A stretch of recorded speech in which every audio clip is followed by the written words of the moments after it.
प्रिय विद्यार्थियों, आज हम नया चैप्टर शुरू करने जा रहे हैं और यह चैप्टर जो है बीए पार्ट सेकंड का जो फर्स्ट पेपर है भारत में प्रशासनिक संस्थाएं, उसकी फर्स्ट यूनिट को हम आज शुरू कर रहे हैं।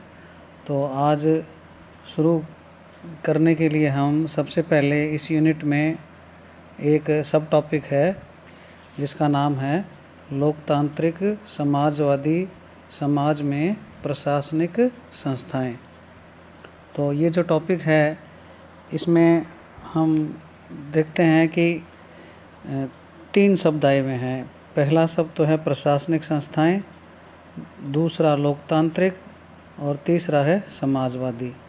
तो यहाँ पे सबसे पहले हम प्रशासनिक संस्थाओं के बारे में अध्ययन करते हैं थोड़ा सा। हम जानते हैं कि भारत एक ऐसा देश है जिसमें मानव जीवन से जुड़े सामाजिक, राजनीतिक, सांस्कृतिक, विधिक अर्थात संवैधानिक, भौगोलिक, प्रशासनिक आदि सभी पक्षों से संबंधित संस्थाएं अस्तित्व में हैं। और ये जो संस्थाएं हैं ये अपने लक्ष्यों की पूर्ति के लिए देश के अलग अलग इलाकों में कार्यशील हैं और ये संस्थाएं संविधान के दायरे के अंतर्गत रहकर जो भी क्रियाशील सरकार है उसके अधीन काम करती है और अपने जो निर्धारित लक्ष्य हैं उनको ये प्राप्त करने का कार्य करती है। तो इस प्रकार की जो संस्थाएं हैं उनको हम क्या कहते हैं? प्रशासनिक संस्थाएं कहते हैं। अर्थात वे संस्थाएं जो संविधान के दायरे में रहकर काम करती है और क्रियाशील सरकारों के अधीन रहकर अपने निर्धारित लक्ष्यों को प्राप्त करती हैं, वो क्या कहलाती है? प्रशासनिक संस्थाएं कहलाती है। ये संस्थाएं कई प्रकार की हो सकती है। जैसे सरकारी कामकाज के संचालन के लिए जो केंद्र स्तर पर गठित हैं मंत्रालय या राज्य स्तर पर जो मंत्रालय और विभाग हैं वो हो सकती हैं। अगर हम संवैधानिक दृष्टिकोण से देखें तो जिनका संविधान में प्रावधान है, संवैधानिक संस्थाएं हैं, जैसे संघ लोक सेवा आयोग यूपीएससी जिसको कहते हैं, राज्य भारत का जो निर्वाचन आयोग है वो भारत के नियंत्रक और महालेखा परीक्षक हैं। इस प्रकार की संस्थाएं क्या हैं? संवैधानिक संस्थाएं हैं। इसके अलावा कुछ संस्थाएं, प्रशासनिक संस्थाएं ऐसी भी होती है जो संसद के अधिनियम या विधानमंडल के जो कानून हैं उनके द्वारा बनती है। जैसे यूजीसी हो गया, विश्वविद्यालय अनुदान आयोग, या हम कह सकते हैं केंद्रीय सूचना आयोग, राज्य का सूचना आयोग। इस प्रकार की जो संस्थाएं हैं वो राज्य के विधानमंडल से या संसद के कानून से गठित होती हैं। इसके अलावा कुछ ऐसी भी संस्थाएं हैं जिनको हम पब्लिक एंटरप्राइजेज या लोक उपक्रम कह देते हैं। ये संसद या राज्य विधानमंडलों के जो कानून हैं उनसे बनती है। जैसे रेलवे है, पोस्ट ऑफिस है, डाकतार जिसको कहते हैं, केंद्रीय समाज कल्याण बोर्ड है, अपने स्टेट के अंदर जैसे राजस्थान राज्य पथ परिवहन निगम है। तो इस प्रकार की जो संस्थाएं हैं ये क्या है? पब्लिक एंटरप्राइजेज या लोक उपक्रम के रूप में होती हैं। इसके अलावा कुछ संस्थाएं ऐसी भी होती है जो कार्यकारी आदेशों से बनती है। सरकार के एग्जीक्यूटिव आदेश होते हैं, कार्यपालिका के आदेश होते हैं। जैसे पहले का जो योजना आयोग था अब उसको हम क्या है? नीति आयोग कहते हैं। तो वो भी इसी प्रकार की एजेंसी है। तो इस प्रकार से क्या है, अलग अलग स्तरों पर अलग अलग प्रकार की प्रशासनिक संस्थाएं अपने दायित्वों का निर्वहन करती है और अपने उद्देश्यों की प्राप्ति करती है। अब प्रशासनिक संस्थाओं को जानने के पश्चात हम जानेंगे कि 2 प्रकार के समाज के रूप विश्व में पाए जाते हैं। एक तो है लोकतांत्रिक समाज और दूसरा है समाजवादी समाज। तो हम इनका क्या है? अलग अलग थोड़ा सा अध्ययन करते हैं। सबसे पहले हम देख लेते हैं लोकतांत्रिक समाज के बारे में। देखो, इसमें लोकतांत्रिक समाज में लोकतंत्र शब्द आया है लोकतंत्र जैसा कि आप जानते हैं, एक सामान्य परिभाषा हम बचपन से या छोटी क्लासेस से पढ़ते आए हैं अब्राहम लिंकन की, जनता के लिए और जनता के द्वारा शासन जो है वो क्या है, लोकतंत्र है। अब हम समाज जो है, लोकतांत्रिक समाज क्या होता है उसके बारे में अगर थोड़ा देखें कि जिन समाजों में लोकतंत्र के मूल्यों और आदर्शों को अंगीकार अर्थात स्वीकार किया जाता है, उन्हें हम क्या कहते हैं, लोकतांत्रिक समाज कहते हैं। अब ये मूल्य और आदर्श क्या होते हैं? ये लोकतांत्रिक समाज में मूल्य और आदर्श जो हैं वो स्वतंत्रता, समानता और एक जो गरीब और अमीर के बीच की जो खाई है, या इस प्रकार से कोई ऐसा व्यक्ति की गरिमा का जो मामला है, ठीक है, ये जो हैं इनके मूल्य होते हैं। स्वतंत्रता, समानता, व्यक्ति की गरिमा, ये तीन जो हैं इसके आदर्श और मूल्य होते हैं जिनकी प्राप्ति के लिए ये प्रयास करता है। अब इस प्रकार के जो लोकतांत्रिक समाज में जो शासन है उसकी कुछ क्या है, विशेषताएं पाई जाती है। इसमें क्या होता है कि जो शक्तियां हैं लोकतांत्रिक समाज में वो किसी एक व्यक्ति या वर्ग विशेष के हाथ में नहीं होती, बल्कि संपूर्ण समाज के सदस्यों में होती है। जैसा कि हम जानते हैं कि लोकतंत्र क्या है, लोकतंत्र के अंदर प्रतिनिधिक सरकार का निर्माण होता है कि जनता जो है निश्चित अवधि से, जैसे भारत में क्या हर 5 वर्ष से क्या आम चुनाव होते हैं, जिसमें क्या है जनता अपने प्रतिनिधियों को चुनकर भेजती है, और जिस दल को बहुमत होता है, दलीय व्यवस्था है भारत में, बहुदलीय व्यवस्था है, और जिस दल को बहुमत होता है वह अपनी क्या है, सरकार बनाता है। तो जनप्रतिनिधियों में जनता की शक्तियाँ निहित हैं और वे ही फिर विधायिका का निर्माण करके विधि का निर्माण करते हैं, कार्यपालिका के रूप में वो क्रियान्वयन करते हैं। तो इस प्रकार से क्या है, सरकार का निर्माण होता है। तो अंततोगत्वा जो समस्त शक्तियां हैं वो समाज के लोगों में अर्थात जनता में निहित होती है, किसी वर्ग विशेष या एक व्यक्ति के हाथ में नहीं होती। और इसके अलावा इसमें लोकतांत्रिक समाज में व्यक्ति को क्या है, साध्य माना जाता है और राज्य को साधन।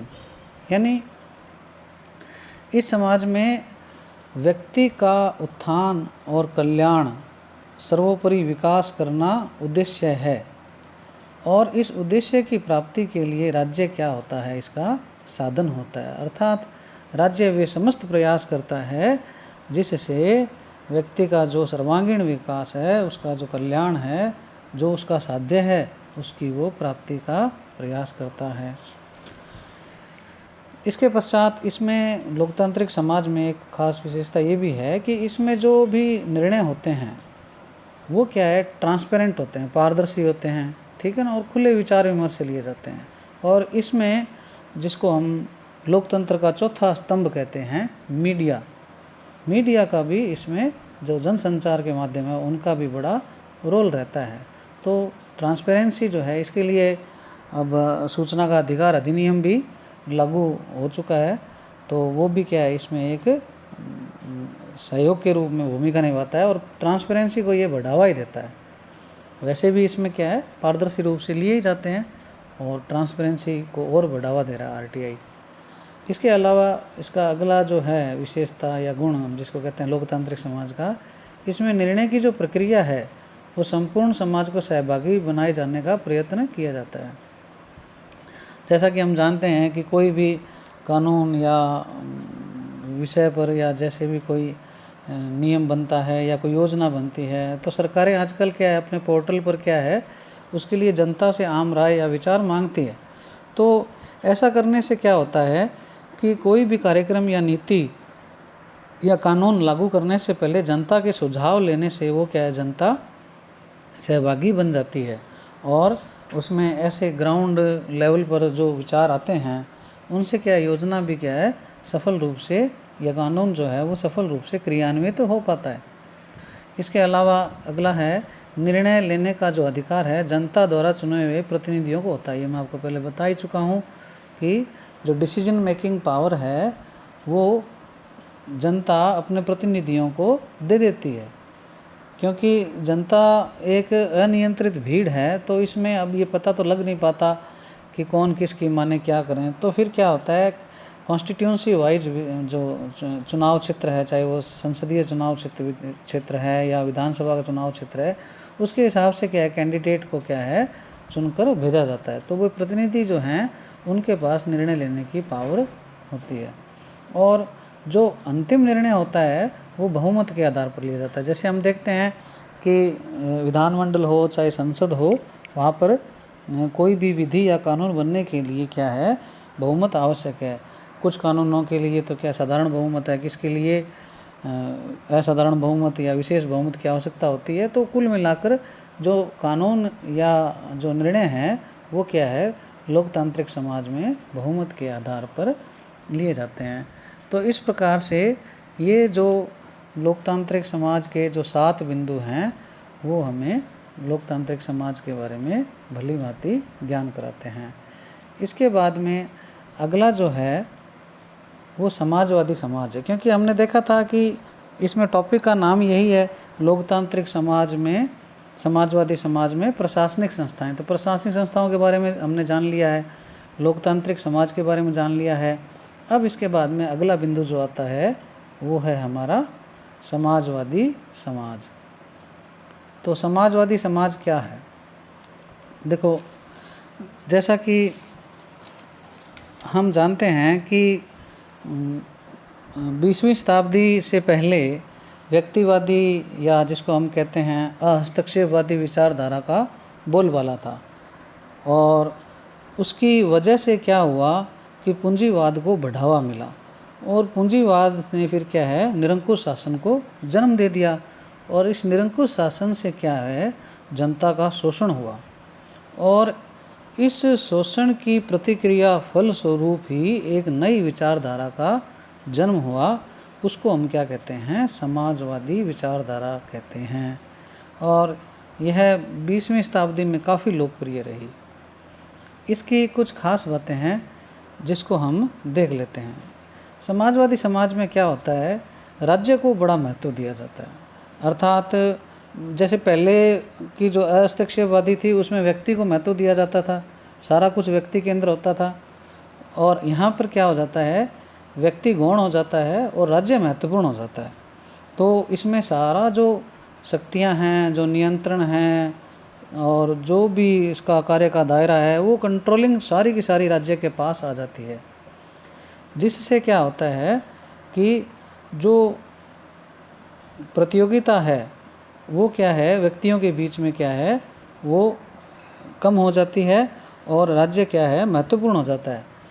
तो इसमें क्या है कि समाज पर राज्य का क्या है पूर्ण नियंत्रण रहता है, क्योंकि हर कार्य क्या है राज्य के द्वारा किया जाता है, और चाहे वो स्वास्थ्य हो, चाहे शिक्षा हो, चाहे पेयजल हो, चाहे लोक परिवहन हो, हर प्रकार के कार्य का क्या है मतलब जो है वो हर प्रकार का कार्य जो है वो राज्य के द्वारा किया जाता है। तो हर एक्टिविटी में हर जगह राज्य ही राज्य नजर आता है, निजी क्षेत्र का बिल्कुल भी इसमें कोई योगदान नहीं होता। और जब समस्त प्रकार के कार्य राज्य करता है, पूर्ण नियंत्रण होता है, तो शक्तियाँ भी उसमें क्या है सारी की सारी निहित हो जाती है।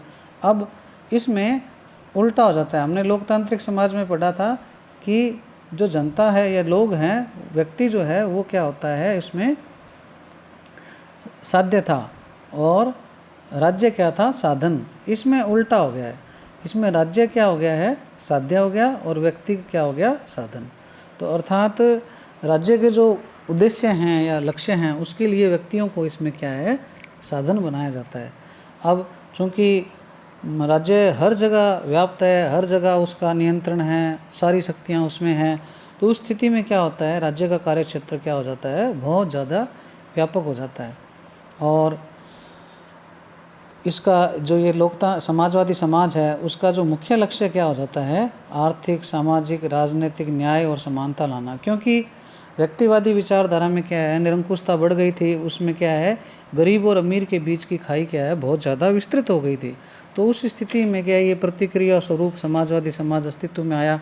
तो इसने जो समानता है और जो न्याय है वो टारगेट लिए उसने, और उसमें क्या है चाहे वो आर्थिक न्याय हो या आर्थिक समानता हो, सामाजिक न्याय या समानता हो, राजनीतिक न्याय या समानता हो, ये क्या है उसको प्राप्त करने का उसने समाजवादी समाज ने लक्ष्य लिया।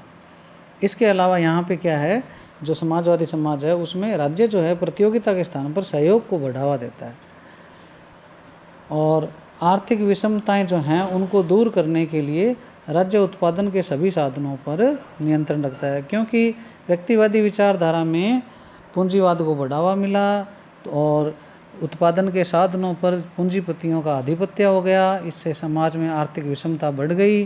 तो ये सारी चीज़ें जो हैं इस समाजवादी समाज में नहीं होने दी जाती है, क्योंकि आपको मैं पहले ही बता चुका हूँ कि जो ये समाजवादी समाज है ये व्यक्तिवादी या पूंजीवादी या हस्तक्षेपवादी विचारधारा की प्रतिक्रिया के स्वरूप ही आया है। तो उसमें जो जो कमियां थी उन कमियों को दूर करने का टारगेट ही इस समाजवादी समाज का रहता है। तो इस प्रकार से ये समाजवादी समाज की कुछ महत्वपूर्ण बातें हैं। अब इसके बाद में हम थोड़ा सा भारत के बारे में देख लेते हैं कि भारत जो है उसमें दोनों ही गुण पाए जाते हैं। भारत में क्या है कि लोकतांत्रिक समाज भी है और समाजवादी समाज भी है, अर्थात भारत एक मिश्रित कैटेगरी का देश है। इसीलिए हम लोगों ने क्या है मिश्रित अर्थव्यवस्था को भी अपनाया था। उसमें सार्वजनिक और निजी दोनों की सहभागिता थी और हम जानते हैं कि आज़ादी के बाद हमने डेमोक्रेटिक व्यवस्था को अपनाया था। तो इसलिए लोकतांत्रिक समाज तो हमारा स्वतः ही हो जाता है, क्योंकि हमने लोकतांत्रिक व्यवस्था को अपनाया था तो लोकतांत्रिक समाज बन जाता है। अब जो समाजवादी विचारधारा है उसके लिए भी हमने कुछ चीज़ों को अपनाया था। जैसे हमने जो देश के वासी हैं उनकी विपन्नता या विषमताओं को दूर करने के लिए समाजवादी जो लोकतांत्रिक चिंतन है उसको अपनी जीवन शैली और शासन व्यवस्था का आधार बनाया। ये जो जीवन शैली और शासन है इसका प्रतिबिंब हमारे भारतीय संविधान के जो नीति निर्देशक तत्व हैं, जो मूल अधिकार दिए गए हैं, उसमें रिजर्वेशन की जो पॉलिसी है और नीति निर्देशक तत्वों में जो निर्बल वर्गों के उत्थान के लिए कुछ निर्देश दिए हैं राज्यों को, वो क्या है इस रूप में हमारे को प्रकट होते हैं। इसके अलावा हम लोगों ने जो पंचवर्षीय योजनाओं की जो पॉलिसी अपनाई थी और जो पूर्व में योजना आयोग इसका निर्माण करता था, अब उसकी जगह अब नीति आयोग आ गया है, तो वो भी क्या है एक समाजवादी समाज की व्यवस्था थी।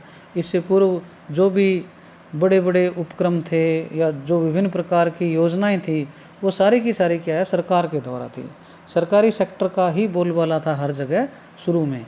अब 91 के बाद में जब सोवियत रूस का विघटन हुआ तो विश्व जो है वो द्विध्रुवीय से एक ध्रुवीय व्यवस्था में तब्दील हो गई और उसमें अमेरिका का बोलबाला हो गया और अमेरिका जो है वो पूंजीवादी व्यवस्था का पक्षधर है। तो हम लोग भी क्या है वक्त के साथ साथ समाजवाद से पूंजीवाद की ओर अग्रसर हो रहे हैं। इससे पूर्व 91 से पहले हम लोगों ने समाजवादी व्यवस्था को ही अपना रखा था। तो भारत जो है एक लोकतांत्रिक और समाजवादी समाज है, क्योंकि इसमें ये दोनों प्रकार के गुण पाए जाते हैं।